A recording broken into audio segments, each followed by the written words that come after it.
स्वागत है आपका अपने YouTube चैनल। आज पढ़ाएंगे तुम लोग को त्रिभुज का क्षेत्रफल ज्ञात करना जिसमें निर्देशांक दिया रहता है। ठीक है, तो जरा देखो, ये त्रिभुज है। त्रिभुज में कितनी भुजाएं होती हैं? 3। कितने शीर्ष होते हैं? 3। कितने कोण होते हैं? 3। और तुम्हें पता है ना कि त्रिभुज के तीनों अंतःकोणों का योग कितना होता है? 180 डिग्री होता है ना। चलो, तो अगर इसके निर्देशांक पता रहा है x1 y1, ठीक है, और इसका निर्देशांक पता रहा है x2 y2, और इसका निर्देशांक पता रहा है x3 y3, तो सबसे पहले हम तुम लोग का त्रिभुज का क्षेत्रफल का फार्मूला बता दें। क्या बता दें? त्रिभुज के क्षेत्रफल का फार्मूला बता दे रहे हैं, ठीक ना। जी भैया। जरा सा देख लो एक बात को, यहाँ पर दो गोला बनाओ। क्या बनाओ? दो गोला, ठीक ना। एक पर x1 लिख दो, एक पर x2 लिख दो, और एक पर x3। फिर यहाँ पर y1, फिर y2 और फिर y3। कोई दिक्कत नहीं। अब जरा देखो फार्मूला कैसे बनाओगे, इसी से तुम्हें फार्मूला बनाना है, ठीक ना, ताकि तुम्हें फार्मूला याद करने की जरूरत ना पड़ा। तो जरा देखो 1/2 करना है, एक बड़ा सा कोष्टक बनाना है। सबसे पहले लिखना है x1, क्या लिखना है? और कोष्टक बनाना, और 1 वाले को छोड़ देना है y में 1 वाले को छोड़ देना है, यानी क्या बचा? y2 और y3 बचा ना, इसको माइनस के रूप में लिखना है, यानी y2 माइनस y3। बस इसी प्रक्रिया को आगे करो, यानी फिर प्लस लिखो। फिर x1 लिख चुके हो ना, अब क्या लिखोगे? x2। अब 2 वाला को क्या कर दोगे? y में छोड़ दोगे, क्या बचेगा? y3 minus y1, y3 minus plus फिर क्या लिखोगे? x3। समझ गए ना? फिर अब 3 वाला हो गया ना कंप्लीट, तब क्या लिखोगे? y1 minus y2। ठीक है, यही होता है त्रिभुज के क्षेत्रफल का फार्मूला। कोई दिक्कत नहीं। यानी अगर तुम्हें निर्देशांक पता रहे तो तुम त्रिभुज का क्षेत्रफल ज्ञात कर सकते हो, ठीक ना। और कभी कभी ये भी क्वेश्चन आता है कि अगर त्रिभुज का क्षेत्रफल अगर शून्य आ जाएगा ना, त्रिभुज का क्षेत्रफल क्या आ जाए? शून्य आ जाए, तो समझ लो कि त्रिभुज की जो तीनों भुजाएं हैं वो संरेख हैं। क्या है? संरेख का मतलब होता है एक ही रेखा में है। तो याद रखे रहना कि अगर त्रिभुज का क्षेत्रफल 0 हो जाए तो वो क्या होती है? संरेख होती हैं। ये भी कभी कभी क्वेश्चन पूछ देता है, ठीक ना। हाँ, संरेख का मतलब एक ही रेखा में होती है, ठीक है। चलो अब क्वेश्चन कर लिया जाए। हाँ, चलो तो क्वेश्चन कर लेते हैं। देखो पहला क्वेश्चन क्या कर रहा है, उस त्रिभुज का क्षेत्रफल ज्ञात कीजिए जिसका निर्देशांक दे रखा है। तो निर्देशांक देखो क्या दे रखा है, 1 2, फिर क्या दे रखा है? -4 -3, फिर क्या दे रखा है? 4 और 1, ठीक है। चलो तो इसका क्षेत्रफल ज्ञात कर लिया जाए। चलो मान रखवाओ, यही है ना। अब देखो ये क्या है? यही तो है x1। ये देखो ये क्या है? x1 y1। ये क्या है? x2 y2। ये क्या है? x3 y3। कोई दिक्कत? हाँ, चलो तो मान रखवा दें।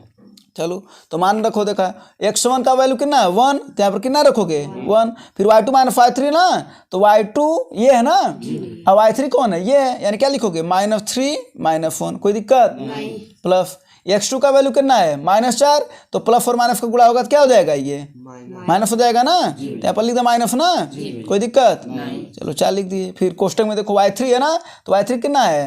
1, अब माइनस है यहाँ पर तो और फिर क्या है? y1, तो y1 कितना है? 2 है। कोई दिक्कत?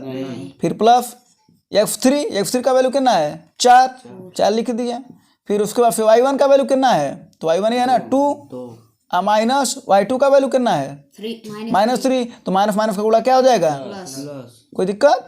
बस इसी को सॉल्व कर लो। कोई दिक्कत? हाँ, तो क्या करना है? केवल त्रिभुज के क्षेत्रफल के फार्मूले में उठा के केवल क्या करना है? रख देना है और आंसर आ जाएगा। अब इसी को सॉल्व कर लो। तो ये हो गया 1/2, जरा -3 -1 मिलकर के क्या हो जाएगा? -4, -1 होगा, -4। और यहाँ पर देखो 1 में से 2 जा तो -1, अब -1 का -4 में गुणा होगा तो क्या हो जाएगा? +4 हो जाएगा कि नहीं हो जाएगा? अब प्लस इधर देखो 3 2, अब 5 चौके 20। ये देखो 4 से 4 कट जाएगा, 4 में 4 जा 0, क्या बचा? 1/2 गुणे 20, 2 से कट जाएगा, कितना आ गया? 10। IC को लिखते हैं वर्ग इकाई, क्योंकि इसका मात्रक वर्ग में आएगा, ठीक ना। इसका आंसर कितना आ गया? 10 वर्ग इकाई। कोई दिक्कत? परेशानी? समस्या?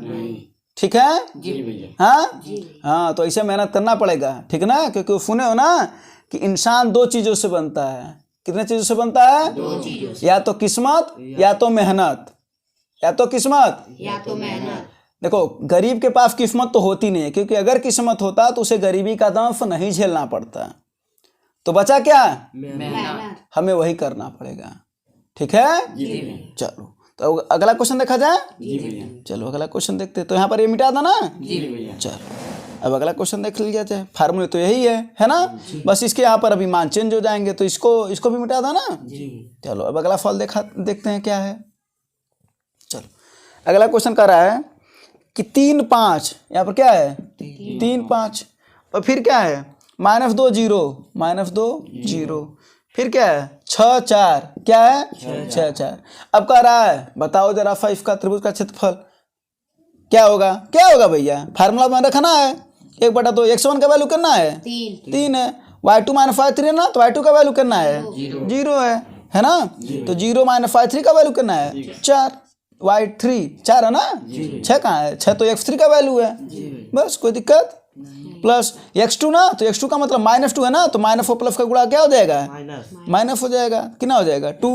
y3 का वैल्यू कितना है 4, और y1 का वैल्यू कितना है 5 है ना। जी भैया। हाँ 5 है, -5, ठीक है। जी भैया। हाँ प्लस x3 है ना, x3 का वैल्यू कितना है 6, और y1 - y2, y1 का वैल्यू कितना है 5, यही ना। माइनस y2 ना, तो y2 का वैल्यू कितना है 0। बस इसी को रख करके अब क्या कर दो सॉल्व कर दो। 1/2 इधर देखो ये क्या हो जाएगा 0 में से -4 जाए तो -4 ना, तो 4 3 12 -12 है ना, और 4 में 5 जा -1, अब -1 -4 गुणा क्या हो जाएगा +2, कोई दिक्कत अब प्लस ये क्या हो जाएगा 6 5, 5 में 0 जा 5, 6 5 30, यही ना। जी भैया। चलो अब देखो 30 तो कितना हो जाएगा ये 32, और 32 में से 12 जा 20, तो क्या आ जाएगा 1/2 गुणे 20, कितना आ गया 10 वर्ग इकाई। कोई दिक्कत हाँ नहीं ना है। तो एक सवाल देता हूँ वो लगा लोगे। एक सवाल दे रहे हैं उसको लगा लेना, और एक और सवाल उसको हम बता दे रहे हैं। हाँ चलो तो एक सवाल लगा लेना, तो होमवर्क हम दे रहे हैं उसको लगा करके बताना कमेंट में, ठीक है। जी भैया। चलो तो अब अगला क्वेश्चन देखते हैं। अब अगला क्वेश्चन देखो है क्या है, कह रहा AB + C, AB + C इस तरीके का निर्देशांक दे रखा है, ठीक ना। फिर दूसरा दे रखा है BC + A, BC + A, समझ पा रहे हो ना। x2 का वैल्यू B है, y2 का वैल्यू C + A है ना, कोई दिक्कत नहीं है। और फिर कह रहा CA + B है ना। अब कह रहा है कि बताओ इसका त्रिभुज का क्षेत्रफल क्या होगा, यही ना। चलो कोई दिक्कत नहीं, फार्मूले में रखना है ना केवल 1/2, बस जो रहेगा ना उसी को फार्मूले में रख देना। जरा देखो x1 का वैल्यू कितना भैया A है, ये ना। फिर कोष्टक बनाओ y2 का वैल्यू कितना है C + A, y3 का वैल्यू कितना है A + B, तो माइनस है ना, तो माइनस का जब गुणा होगा तो सब के सब क्या हो जाएंगे, तो -A -B, कोनो दिक्कत।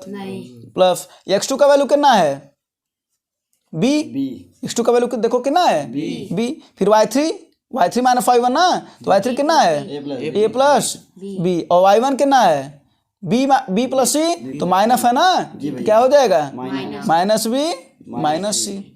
प्लस x3 का वैल्यू कितना है C है ना। और उसके बाद से क्या है y1 - y2, तो y1 का वैल्यू कितना है B + C, और वो आगे क्या है y2, तो दोनों माइनस हो जाएगा ना, यहाँ पर माइनस है तो दोनों क्या हो जाएगा -C -A, कोई दिक्कत नहीं। बस इसी को सॉल्व करना है ना। जरा देखो A से A कट गया कि नहीं कट गया, B से B, C से C, क्या बचा जरा देखा जाए।